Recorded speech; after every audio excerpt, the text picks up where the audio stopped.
Bismillahirrahmanirrahim. Assalamualaikum warahmatullahi wabarakatuh.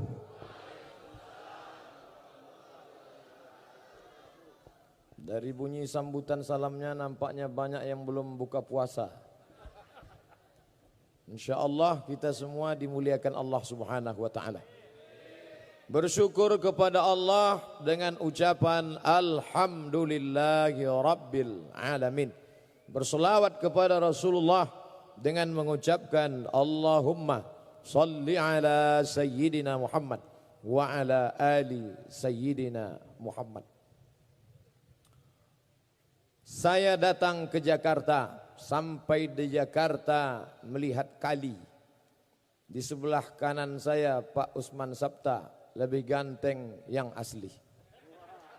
Selama ini melihat di TV saja. Jumpa pula dengan Cak Imin, selama ini kita lihat balehonya saja.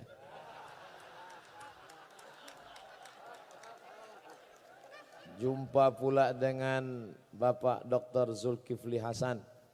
Alhamdulillah. Kemudian di sebelah kanan beliau Bapak Kiai Haji Dr. Hidayat Nur Wahid. Adapun nama-namanya yang tidak saya sebut mohon maaf. Yang besar tak dihimbau gelar, yang kecil tak disebut nama, encik-encik, puan-puan, tuan-tuan, jemputan majlis, hadirin hadirat, muslimin muslimat.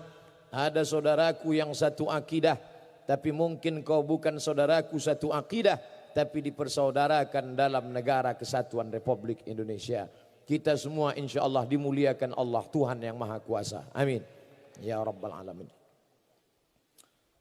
Saya melihat selama ini seolah-olah anggota MPR, anggota DPR, para politikus, politisi itu sepertinya mereka cakar-cakar, berkelahi. Tapi ternyata begitu bertemu langsung tadi, Masya Allah, tidak lagi terlihat berasal dari partai yang mana, dari golongan yang mana, semuanya seperti bersaudara. Karena kita dipersatukan oleh merah putih. Di sebelah kanan saya tadi ada Dr. Hidayat Nur Wahid. Di sebelah kiri ada saudara saya Bapak Masinton Pasaribu. Padahal jauh sekali bedanya. Yang satu dari Sumatera Utara, Batak. Yang satu dari Jawa, Pulau Jawa. Mereka bisa tersenyum bersama, berfoto bersama. Padahal banyak sekali orang yang dari Pulau Jawa dengan Batak tidak bisa disatukan. Karena mereka merasa saya tidak bisa berteman dengan dia Pak Ustadz. Kalau saya berteman dengan dia jatuh derajat saya. Masa dari emas langsung jadi tulang. Tapi hari ini semuanya terbantahkan. Kemudian pula ketika sampai tadi kebetulan bersama saya didampingi oleh Bapak John Erizal. Beliau DPR RI dari Riau. Begitu sampai tadi apa kata beliau, Ustadz Somad, ini adalah kantor Ustadz. Masya Allah, belum pernah saya kemari tiba-tiba ke Jakarta dapat kantor. Saya tidak tanya apa maksudnya, karena kalau saya tanya nampak betul bodoh kita kan. Masa kita Ustadz viral nanya-nanya.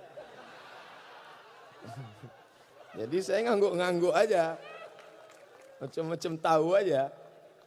Rupanya makna tadi diulang lagi oleh Pak Dr. Zulkifli Hasan. Makna kantor kita itu Majelis Permusyawaratan Rakyat, ini milik rakyat Indonesia. Itu ternyata maknanya. Ustadz Somad di antara seluruh parlemen di dunia ini rasanya di Indonesia inilah yang paling bebas terbuka. Coba Ustadz lihat siapapun bisa masuk. Masya Allah luar biasa. Artinya apa? Bahwa tahun lalu juga semua bebas datang kemari hari ulang tahun MPR. Tahun lalu Ustadz Somad yang datang kemari Habib Syekh dengan nasyidnya, dengan solawatnya. Dan tahun lalu ketika Habib Syekh di sini yang menyanyikan lagu kebangsaan Indonesia Raya dipimpin oleh Habib Syekh sendiri. Masih lancar, masih ingat. Untung saya tidak disuruh tadi. Masih ingat Ustaz? Masih. Makanya ketika beberapa bulan yang lalu saya difitnah anti kebinekaan, anti NKRI. Alhamdulillah saya tidak memviralkan, sehari setelah itu viral ketika saya menyanyikan lagu Indonesia Raya, menggerek bendera, memasangkan bendera di dinding sekolah tertinggal di kampung pedalaman di Provinsi Riau. Maka orang-orang yang memfitnah ini sesungguhnya mereka tidak punya paket 2 giga. Tonton itu banyak-banyak YouTube. Bagaimana kami menyanyikan lagu Indonesia Raya sampai ke pedalaman. Bagaimana hebatnya negeri ini. Bagaimana orang yang di dalam sana tidak dapat melihat internet. Tapi kita sampaikan, ini negeri kita. Ini bendera sudah lapuk, harus diganti. Kalian harus menyanyikan lagu kebangsaan. Karena sekarang kita bukan lagi krisis kelaparan. Karena sudah kenyang. Tapi krisis cinta tanah air. Alhamdulillah. Malam ini kita dipersatukan semuanya. Ketika berteriak Allahu Akbar, lalu kemudian berteriak merdeka, saat itu dalam satu hembusan nafas kita bercerita tentang agama dan kebangsaan. Orang yang berteriak Allahu Akbar, dia bukan anti nasionalisme, dan orang yang berteriak merdeka, dia bukan anti agama. Sekarang bertemu 2 fobia, satu fobia nasionalisme, yang satu fobia agama. Duanya saling penuh kecurigaan dan ketakutan. Kalau ada orang yang berteriak Allahu Akbar, jangan-jangan ini anti Indonesia. Ketika ada orang berteriak merdeka, jangan-jangan ini anti Islam. Maka sesungguhnya dalam teriakan Bung Tomo terdapat 2 kalimat itu. Dalam satu teriakan dia berkata Allahu Akbar, dalam teriakan itu juga dia berkata merdeka. Merdeka tidak menafikan Allahu Akbar, dan Allahu Akbar tidak menafikan merdeka. Ini agak serius sedikit. Bapak Ibu yang dimuliakan Allah Subhanahu wa taala. Oleh sebab itu, ketika sampai di sini kita tidak lagi melihat warna partai, kita tidak lagi melihat nomor dan golongan. Yang kita lihat adalah kepentingan besar di depan. Bagaimana Indonesia menjadi bangsa yang besar sebagaimana dicita-citakan oleh founding father, pendiri negeri ini. Mereka dulu ingin bermimpi, makanya mereka tidak punya cita-cita buat mobil, mereka tidak cita-cita buat sepeda motor, mereka langsung buat pesawat. Kenapa begitu? Karena saya merasakan sendiri bagaimana sulitnya berceramah dari pulau ke pulau, dari kampung ke kampung. Kalau untuk mengikuti jadwal haruslah kita penerbangan reguler, harus transit di Jakarta. Maka pendiri negeri ini dulu tahu, ini negeri kepulauan Indonesia. Nesia pulau, Indo, India, Hindu, Indonesia. Pulau-pulau yang berasa di bawah India, pulau-pulau yang berada di bawah India. Ini hanya bisa disatukan oleh pesawat terbang. Maka pesawat terbang pun dibentuk, dicetak, dihasilkan oleh negeri ini. Tapi malang tak dapat ditolak, untung tak dapat diraih. Cita-cita kita tinggi, ternyata di balik kampung dusun sana ada anak bangsa yang tak dapat menghidupkan mesin cuci. Pesawat yang kita buat, tapi ada orang yang tak dapat menghidupkan mesin cuci ketika menjadi pembantu di negeri orang. Ustaz tahu dari mana? Mereka kirim WA ke saya. Ustaz Somad, apa hukumnya sholat di dalam WC? Kamu mau ngejek saya ya? Mau ngetes saya ya? Tidak Ustaz, ini serius. Kenapa? Saya tinggal di negeri nun jauh di sana hanya ingin mencari sesuap nasi. Dan ketika tiba waktu sholat, maka saya harus membentang sajadah di dalam WC.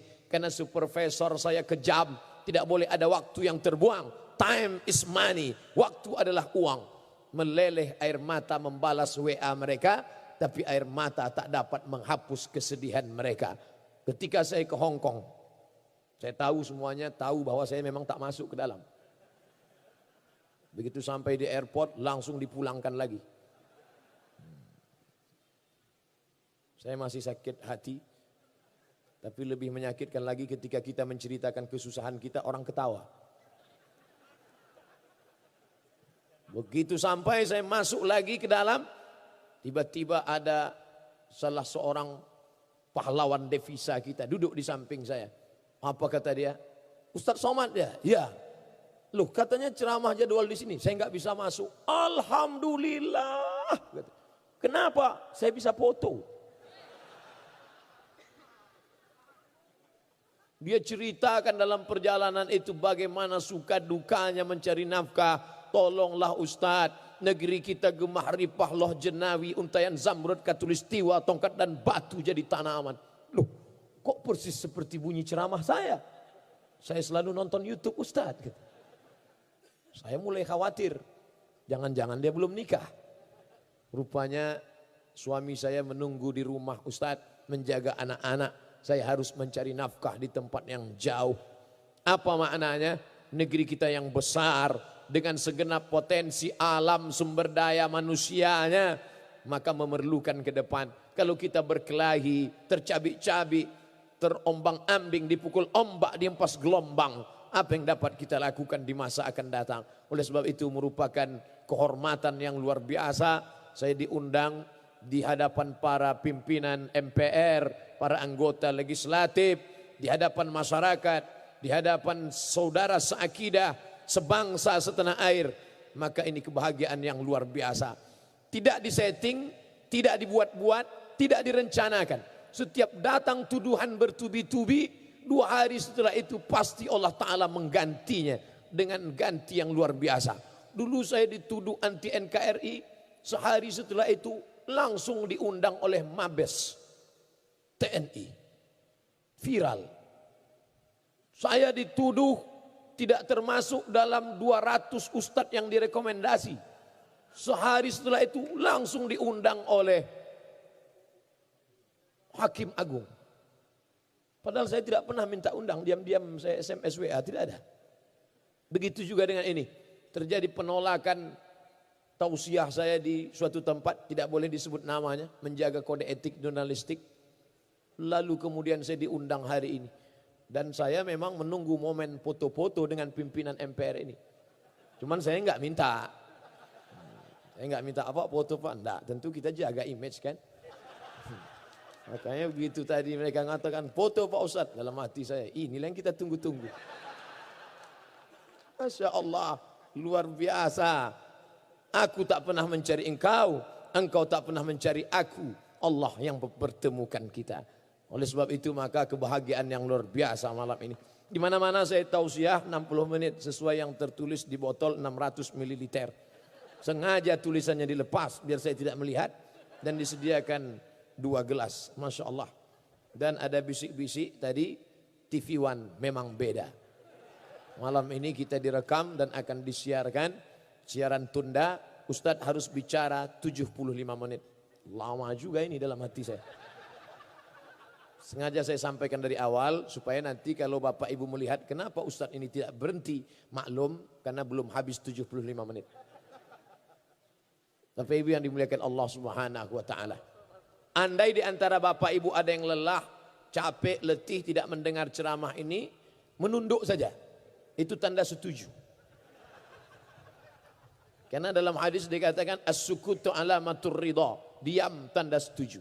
Jadi kalau diam, nunduk, walaupun nanti terdengar saya ceramah berapi-api, saya tahu Bapak berair-air di sana, tidak apa-apa, karena kamera tetap hidup menyala, direkam. Yang pakai HP mereka viralkan, yang di YouTube nanti mereka akan like and share, yang TV tentu akan ditonton dalam acara Damai Indonesiaku. Dan saya memang biasa ceramah tidak ada orang. Kemarin acara rekaman untuk Ramadan saya dengan kamera aja berdua. Pasang. Jamaah yang dimuliakan Allah. Di depan masjid acara maraton, banyak yang lari-lari itu bingung. Ini Ustadz udah mulai error ini kata dia. Jadi ini perlu saya sampaikan supaya, karena ada juga orang kalau saya ceramah dia memaksakan diri untuk mendengar sambil pura-pura mengangguk. Enggak apa-apa, yang mau tidur tidurlah, tak apa-apa.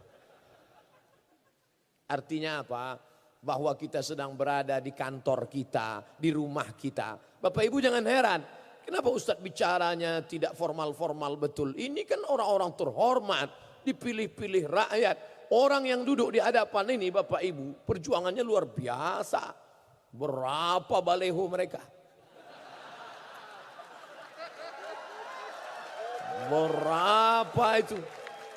Di Riau Di Riau itu ada seorang bapak-bapak namanya Pak Suhaimi, kerjanya mencabut paku setiap pagi. Pagi-pagi dia bawa itu pencabut paku, mencabut paku yang ada di pokok-pokok kayu bekas foto-foto yang memanjat ke pokok kayu. Kalau dekat-dekat musim pilkada dan pileg. Itu kerja dia mencabut. Artinya apa? Mereka berjuang luar biasa. Yang paling sulit sekarang ini adalah mengumpulkan orang banyak. Itu yang paling susah sekarang. Bagaimana cara mengumpulkan orang banyak? Kadang sudah diundang artis dangdut, enggak juga ramai. Macam-macam artis yang diundang.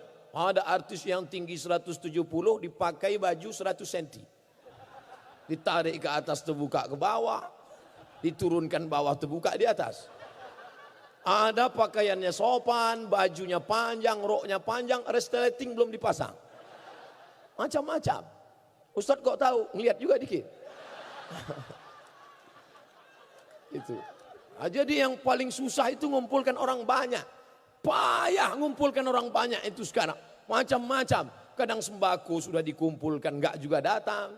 Kain sarung. Ustadz kok tahu? Saya berapa kali dapat kain sarung. Tidak saya pakai sholat. Kenapa? Tertulis di ujung, coblos nomor. Bapak Ibu yang dimuliakan Allah. Tapi Masya Allah ini bisa datang. Kenapa bisa ramai orang? Karena dia merasa ini rumah dia. Dan saya pun tidak merasa ceramah formal-formal. Betul, kalau ceramah formal lihatlah bagaimana Zainuddin Kiai Haji Zainuddin MZ ceramah. Tidak begini. Semuanya diatur. Tangan harus begini. Wajah dari mulai salam. Assalamualaikum warahmatullahi wabarakatuh. Begitu. Kalau saya tadi tidak. Macam ngobrol aja. Santai aja. Macam udah kenal lama aja. Dalam hati bapak-bapak ini so akrab aja Ustaz. Bapak Ibu yang dimuliakan Allah. Artinya apa? Karena mereka memang tidak menunjukkan kehebatan mereka. Padahal ini orang-orang luar biasa. Doktor. Doktor itu apa artinya? PhD. Doktor filosofi. S1, S2, S3. Luar biasa. Saya sampai sekarang masih S2. LCMA. LC itu titel S1 dari Al-Azhar Kairo. MA itu S2 dari Maroko. Kenapa Ustaz ceritakan? Banyak orang menganggap saya enggak sekolah. Maka perlu saya ceritakan. Sombong Ustaz? Enggak, saya tidak sombong. Hanya saja ada orang-orang yang perlu kita ceritakan tentang diri kita. Aku tahu, aku ceritakan tentang diriku.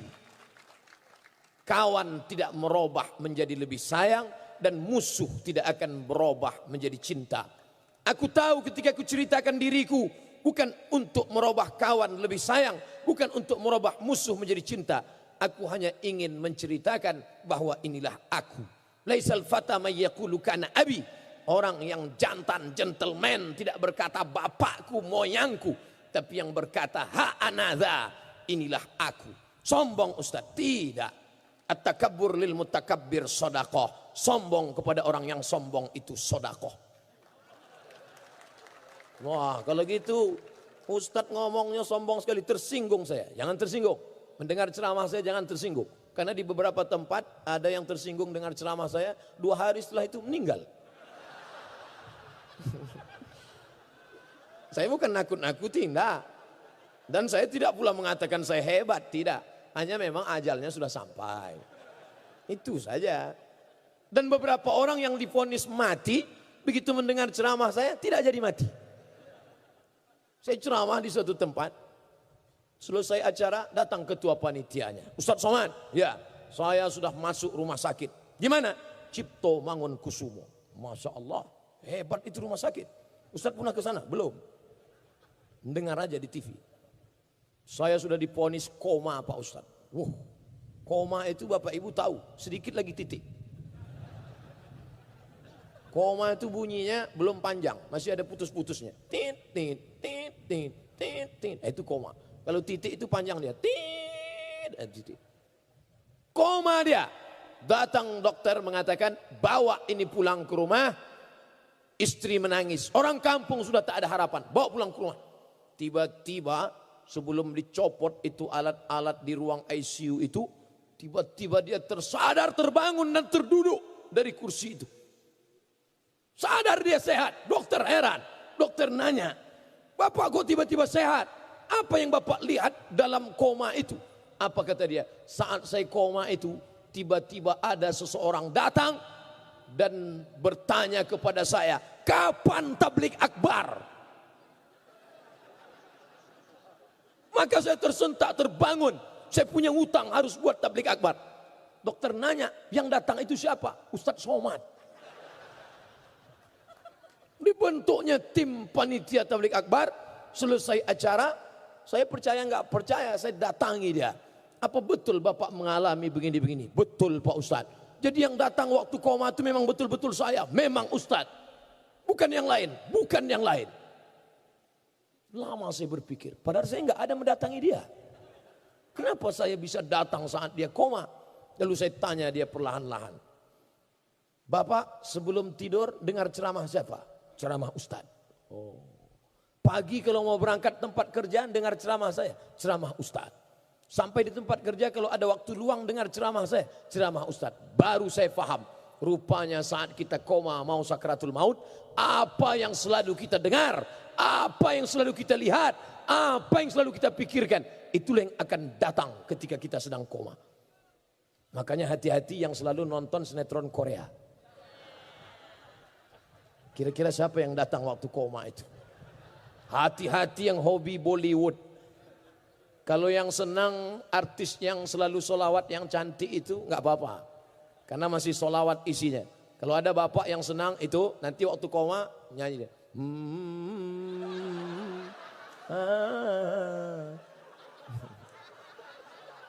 Nggak apa-apa.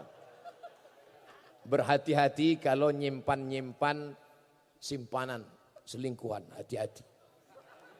So pandai-pandai menyimpan bangkai, akhirnya tercium juga. Kapan? Waktu koma itu. Mantan. Gitu. Saya bukan nakut-nakuti, enggak. Cuman sekedar ngasih tahu aja. Bapak Ibu yang dimuliakan Allah. Oleh sebab itu, pikirkanlah tentang Allah, pikirkanlah tentang umat, pikirkanlah tentang bangsa. Betapa indahnya saat kita koma, apa yang keluar dari mulut kita? Bangsa Indonesia, bangsa Indonesia. Itu kalau direkam viral itu.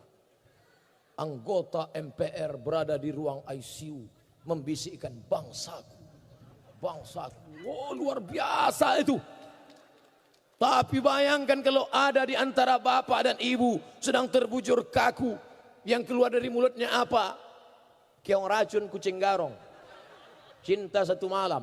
Kabikaci kabigam coach kotahi. What can I do for you? No woman no cry. Yang nyanyi nggak paham, yang dengar nggak paham. Dua-duanya sama-sama ngangguk. Entah apa yang diangguk kan? Artinya apa? Apa yang kita sering pikirkan, apa yang kita sering perjuangkan, itulah yang akan menyertai kita sampai akhir hayat kita. Mudah-mudahan kita selalu memikirkan yang baik-baik saja insya Allah. Tadi saya mulai karena saya bicara di kantor MPR, maka saya mesti mencari apa itu tugas MPR. Menjaga, menetapkan Undang-Undang Dasar 1945 itu nomor 1. Oh ini dia. Yang kedua, melantik presiden dan wakil presiden. Dalam hati saya, kalau mau saya kemarin di sini berarti dilantik.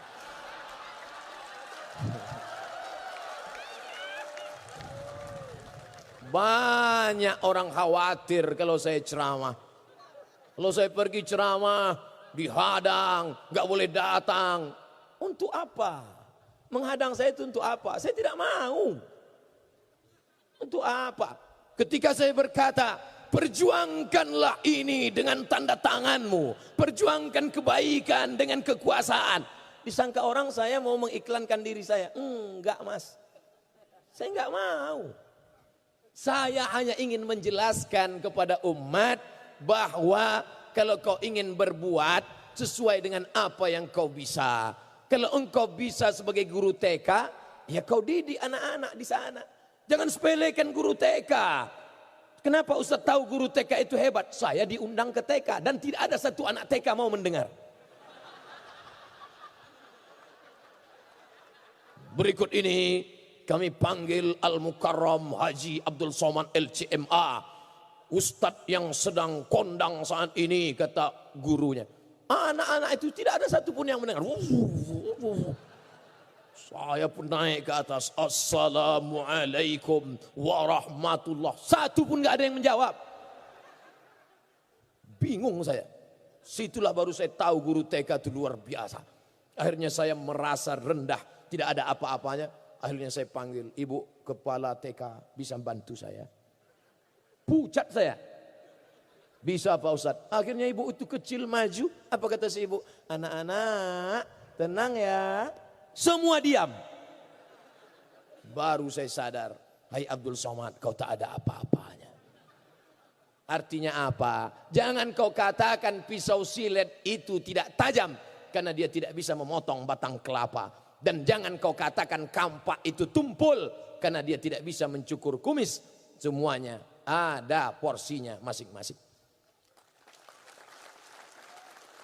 Kami nggak nangkap Pak Ustadz, makanya minum. Orang kalau kurang cairan, dehidrasi payah mendengar ceramah.